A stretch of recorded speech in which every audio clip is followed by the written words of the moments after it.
নির্জন পরিবেশ, একটি শান্ত দৃশ্য। একটি বানর সিঁড়ির রেলিং পার হয়ে ধীরে ধীরে এগিয়ে যাচ্ছে। তার প্রতিটি ধাপে যেন প্রকৃতির মাঝে এক নিজস্ব ছন্দ। আশেপাশে পুরনো কাঠামো আর সবুজ গাছের পটভূমিতে প্রাণীটির চলাফেরা বেশ নজর কাটছে। বানরটি এখন একটি নর্দমা বা ড্রেনের কাছে এসে দাঁড়িয়েছে।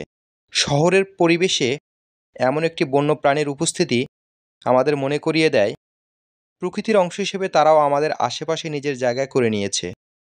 সে খুব মনোযোগ সহকারে নর্দমার ভিতরের দিকে তাকাচ্ছে, হয়তো কিছু একটা খুঁজছে। কৌতূহলী প্রাণীটি এবার সাবধানে নর্দমার নিচে নামার চেষ্টা করছে, তার দৃষ্টি নর্দমার জল আর আবর্জনার দিকে। বন্যপ্রাণীরা প্রায়শই শহরের পরিবেশে নিজের খাবারের সন্ধানে বা কৌতূহলের বশে এমন অপ্রত্যাশিত জায়গায় অনুসন্ধান চালায়।